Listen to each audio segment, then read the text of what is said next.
Bismillahirrahmanirrahim. Assalamualaikum warahmatullahi wabarakatuh. Waalaikumsalam warahmatullahi wabarakatuh. Sebelum kita mulai pembelajaran pada pagi hari ini, alangkah baiknya kita untuk berdoa terlebih dahulu. Kepada Mbak Nayu dipersilakan untuk memimpin doa. Sebelum mulai pembelajaran akan berdoa. Berdoa tentang masing-masing siapa? Berdoa cukup. Baik, kita sudah berdoa. Bagaimana kabarnya di hari Jumat yang cerah ini? Alhamdulillah. Masih semangat? Insya Allah. Masih ya. Nah, kita hari ini berjumpa lagi di pagi hari dan mungkin masih ada yang ingat di pertemuan kemarin kita belajar apa? Deskripsi. Kita udah baca ciri teks deskripsi, pengertian teks deskripsi, untuk teks deskripsi. Untuk pertemuan kali ini kita akan belajar tentang teks eksposisi. Coba kalau ibu tanya apa yang anak-anak pikirkan ketika mendengar teks eksposisi? Ayo yang bisa jawab. Expose. Mungkin ada yang tahu apa sih teks eksposisi yang terpikirkan? Ada satu kata atau apa sih teks eksposisi? Informasi, teks yang berisi informasi. Ini ada yang tahu lagi, Mbak? Farah mungkin? Itu salah satu yang kayak Ya, berisi tentang informasi, berisi tentang wawasan yang berisi fakta atau data. Di pertemuan kali ini kita akan belajar tentang teks eksposisi. Tapi sebelum itu, Ibu akan presentasi terlebih dahulu. Baik, Ibu akan presentasi terlebih dahulu ya. Yang pertama Farah, Alisa Hansa, hadir, Aulia Hadir, Isidor Subayu, hadir, Aisyah, Nur. Tidak tahu ibu tidak hadir. Tidak ada keterangan ya. Nadia Ayu, hadir Ibu, hadir, Sheila Laura, hadir, Tia Sofiana, hadir. Dan yang lain saya hadir Ibu. Berarti tidak hadir Aisyah ya. Hadir Ibu. Baik, karena tidak ada keterangan, kita doakan supaya apapun keadaannya Aisyah bisa kembali belajar kita di kelas. Amin. Baik, hari ini kita akan belajar tentang pengertian teks eksposisi, tujuan teks eksposisi, ciri-ciri teks eksposisi, struktur, kaidah kebahasaan, dan kita akan menyimak video dan akan melakukan refleksi di akhir.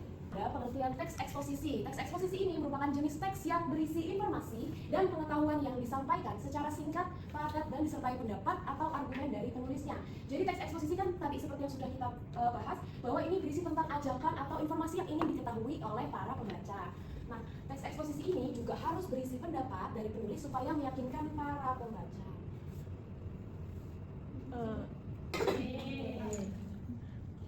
Selanjutnya ya, tadi udah dijelaskan tentang pengertian teks eksposisi. Yang selanjutnya ada tujuan teks eksposisi, yaitu untuk menjelaskan suatu informasi atau pengetahuan dari penulis. Informasi ini harus berbasiskan fakta atau data, dan fakta dalam teks eksposisi sendiri punya fungsi untuk menambah wawasan atau pandangan pembaca terhadap suatu hal. Karena di sini juga kita ingin mengajak seorang pembaca dalam melakukan sesuatu atau menarik atau membujuk mereka. Jadi di sini diberikan kesempatan penulis untuk memberikan informasi, tapi informasi ini nggak boleh berbasiskan pandangan mereka. Jadi ini harus benar-benar terjadi dan harus berdasarkan fakta atau data yang ada.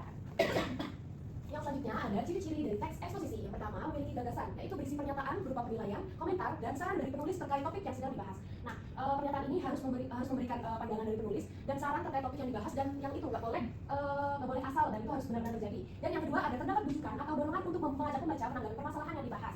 Dan yang kedua, ciri-cirinya adalah mengandung fakta atau data. Ini merupakan kejadian atau peristiwa yang benar-benar terjadi. Jadi, misal kita ingin menulis teks eksposisi tentang kejadian kebakaran hutan, misalnya kebakaran hutan sebanyak 500 hektar, tapi ternyata yang terjadi di sana faktanya kebakarannya sebanyak 550 hektar.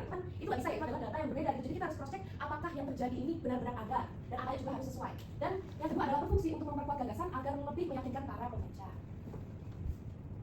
Yang selanjutnya ada struktur teks eksposisi. Yang pertama ada tesis. Tesis ini berisi pengenalan isu, masalah, topik yang sedang dibahas yang bersifat umum yang ditulis oleh penulis.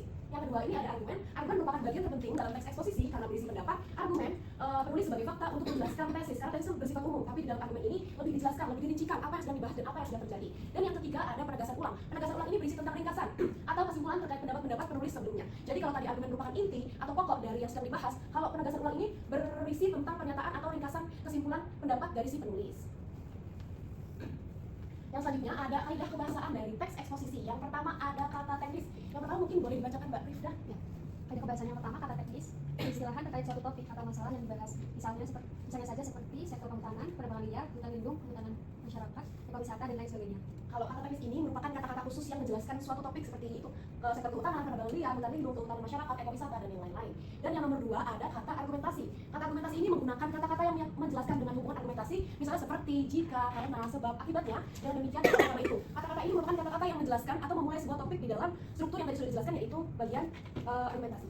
Yang ketiga ada kata kronologis, bisa dibacakan oleh Mbak Nayu. Biasanya memakai kata-kata yang menyatakan hubungan kronologis atau istilah yang menyatakan keterangan waktu. Tidak hanya itu, teks eksposisi biasanya juga menggunakan kata-kata yang menyatakan perbandingan atau pertentangan sebagai contoh akhirnya, namun sebelum itu kemudian sebaliknya berbeda halnya. Ya, kalau kata kronologis ini berisi tentang kata-kata yang menyatakan sebuah perbandingan atau pertentangan yang mungkin terjadi di beberapa topik ya. Contohnya akhirnya, namun, sebelum itu, kemudian, sebaiknya, dan berbeda halnya.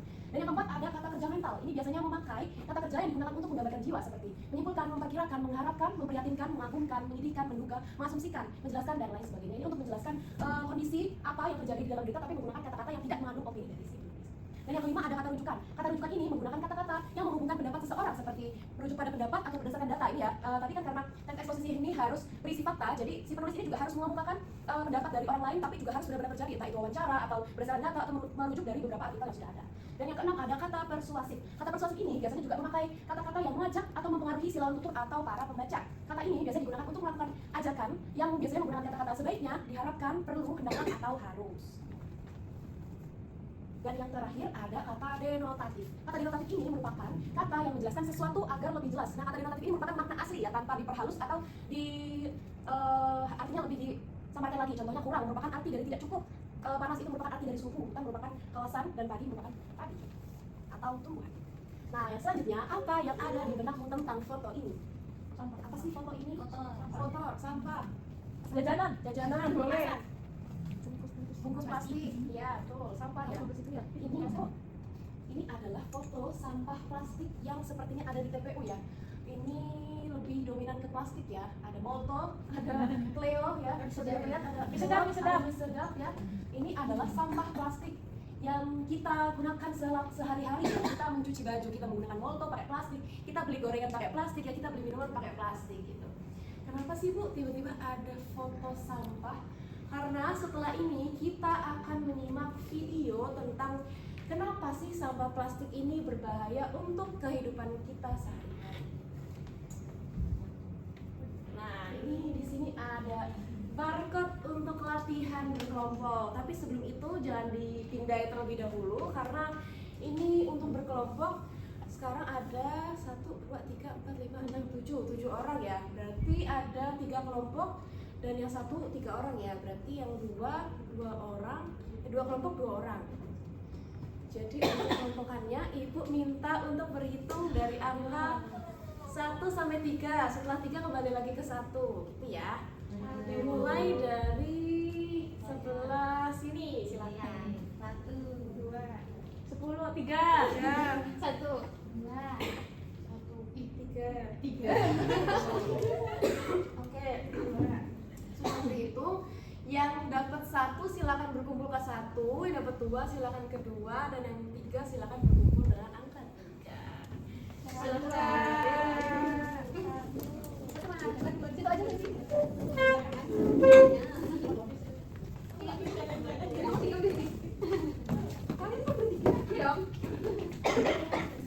Satu. Oke, 1, 2, 3. nomor 1. Oke, kalian sudah berkumpul. Tiap kelompok yang bertiga, silakan salah satu ada yang scan barcode di sebelah sini. Salah satu aja tiap kelompok. Tiap kelompok silakan scan barcode yang ada di depan. Nah, yang satunya lagi ngapain Bu? Yang satunya lagi nanti tolong mendengarkan ya, tolong mendengarkan dan menyimak karena setelah ini kita akan mengerjakan soal berdasarkan yang ada di video. Apakah sudah bisa kelompok 1? Sudah. Sudah. Kelompok 2 bisa? Kelompok 3? Sudah Ibu. Boleh diisi dulu nama dan nama anggota dan kelasnya.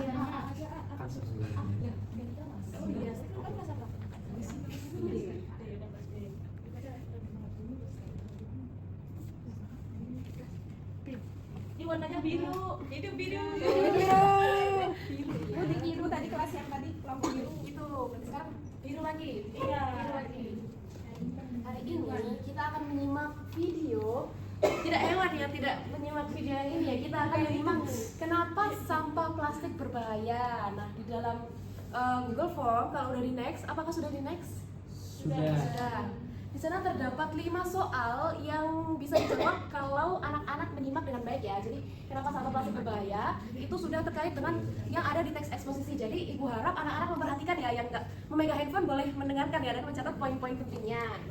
Jadi nanti selama menyimak video mohon diperhatikan dan bisa diisi pertanyaan-pertanyaan dan kita akan membahas sedikit setelah. Oke.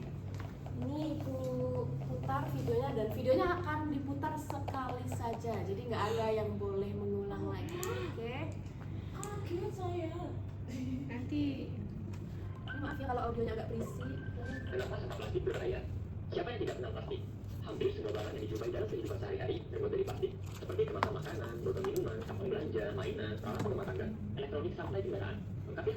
Bahan plastik memang bahan yang cocok dibuat bermacam barang karena ekonomis alias murah, ringan, tahan dan mudah dibentuk. Tapi ternyata di balik manfaatnya, plastik itu membawa banyak efek samping yang berbahaya loh.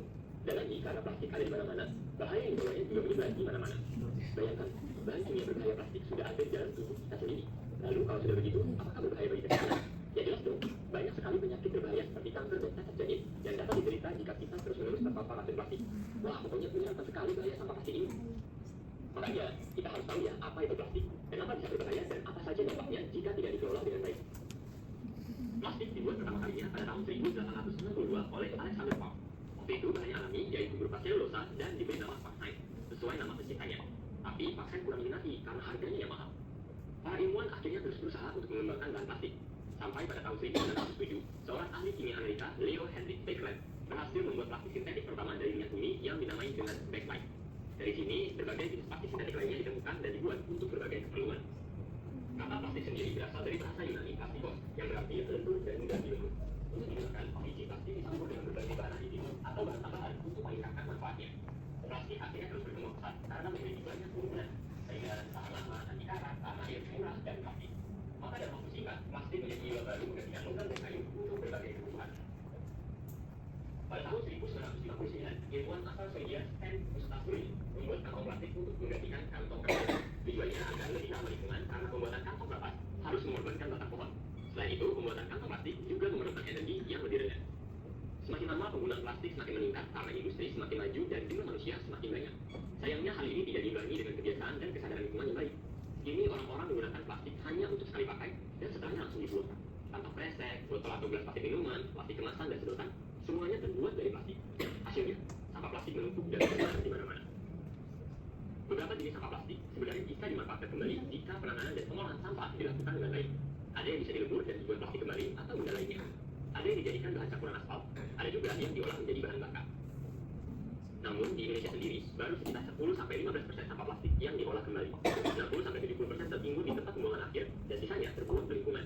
Bahkan sekitar 50% sampah yang ditemukan di laut adalah sampah plastik. Mengapa ini berbahaya? Karena plastik merupakan bahan yang sulit terurai secara alami di lingkungan. Kalau kamu membuang plastik hari ini, maka sampai kamu memiliki cucu atau bahkan cicit, sampah plastik tersebut masih ada atau bahkan tetap utuh. Plastik membutuhkan waktu puluhan, ratusan, bahkan ribuan tahun untuk bisa terurai di lingkungan. Sebelum terurai, volume plastik yang menyebar di mana-mana menimbulkan banyak masalah bagi lingkungan dan makhluk hidup. Wah, serem juga ya. Dengan kecil mau tahu apa aja bahaya sampah plastik lainnya. Baik, kita sudah selesai menyimak ya video kenapa sampah plastik berbahaya. Apakah sudah ada yang mengisi atau menjawab atau masih butuh waktu lagi? Sudah. Sepertinya ada yang belum menjawab ya. Nanti mungkin ibu bisa kasih waktu 2 menit lagi atau 3 menit lagi untuk menjawab 5 pertanyaan yang ada di Google Form gitu. Jadi setelah itu kita akan bahas pertanyaannya satu-satu ya. Ibu kasih waktu 3 menit lagi untuk menjawab. Kalau yang selesai boleh disubmit jawabannya. Ibu tunggu 3 menit dari sekarang.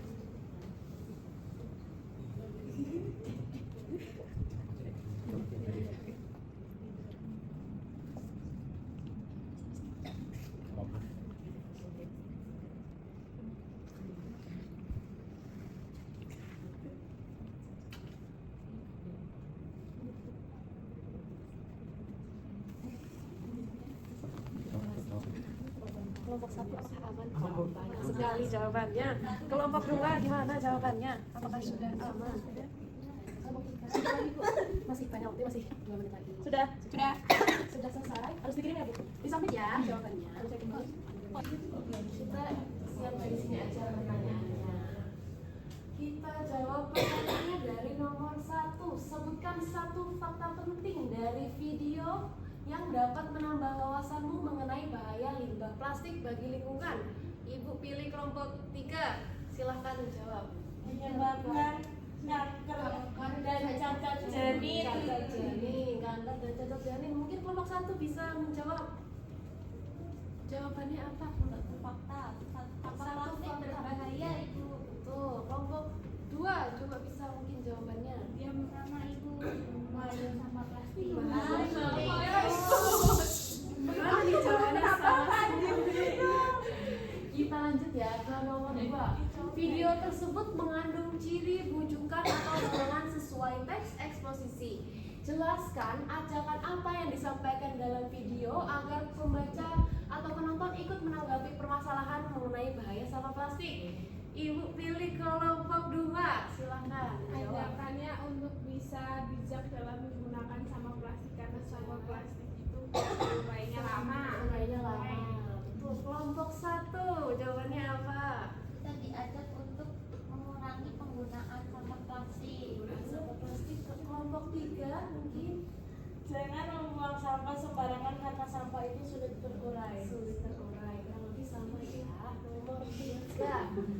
Sebutkan satu alasan yang dijelaskan dalam video mengapa sampah plastik sulit untuk dihancurkan oleh alam. Kelompok 2 jawabannya apa? Silakan dibacakan. Karena awalnya kan dibuat dari itu kan Bu, dari tanaman, tapi supaya bisa lebih kuat dan lain pakai minyak bumi. Ada minyak bumi itu jadinya dia itu jadi Sulit terurai karena awalnya bahan alami ya, namun dia apa terlalu banyak kimia menambah bahan supaya lebih awet, dia menambah bahan kimia. Untuk kelompok 1 apa jawabannya bisa dibacakan? Karena bahannya itu tidak dikenali oleh mikroorganisme.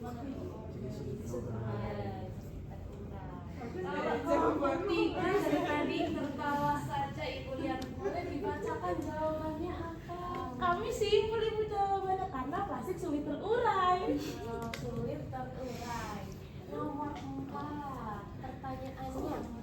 Buatlah satu kalimat sederhana yang menggunakan kata sebaiknya atau harus untuk mengajak orang lain dalam mengurangi sampah plastik. Siapa yang mau menjawab? Ibu nggak tunjuk. Kelompok siapa? Kelompok 3. Boleh jawabannya dibacakan. Sebaiknya tidak membuang sampah sembarangan agar tidak menyebabkan penyakit kanker dan cacat janin. Wow. Mungkin ada lagi yang mau menjawab? Kelompok 4 satu kalimat yang menggunakan kata sebaiknya. Atau harus? Ayo Bu. Silakan. Kita harus mengurangi penggunaan sampah plastik. Satu. Ada lagi yang mau menjawab? 3. Tiga lagi jangan. Dia gitu emas. Boleh, silakan. Kita harus membuang sampah pada tempatnya. Pada tempatnya. Dan yang terakhir nomor 5. Buatlah rangkuman tentang apa yang dapat kamu pelajari dari video yang disimak menggunakan bahasamu sendiri. Siapa yang mau Saya menjawab? Bu. Mbak Farah silakan. Jadi awalnya plastik itu dibuat supaya bisa menyelesaikan masalah dan dibuat dengan bahan alami, lalu dengan berbagai prosesnya akhirnya dibuatlah plastik yang lebih kuat, tapi sayangnya jadi sulit terurai dan kita harus bijak menggunakan plastik. Baik, sini tepuk tangan untuk mungkin Mbak Farah boleh tunjuk temennya satu. Siapa yang bisa menjawab? Selain Bu, Mbak Ayu boleh menjawab pertanyaan nomor 5. Silakan. Rangkumannya, gunakan bahan plastik seperlunya dan tidak membuang sampah sembarangan. Oke, kasih tepuk tangan untuk Mbak Mbak Ayu sekali lagi boleh dikasih pilih satu temannya untuk menjawab. Itu Bu paling pojok Bu, terakhir dia. Ayo yang dari tadi ketawa, silakan dijawab. Saya. Sampah plastik berbahaya untuk terurai sehingga lebih baik untuk mengurangi penggunaan sampah plastik. Oke, tepuk tangan. Alista. Hidup satu. Satu. Mas Oke. Brian malu nulis kalian. 5 pertanyaan kan kita yang satu, sudah Oh, kita aku sopan. Oh iya, oke. eksposisi. Selanjutnya,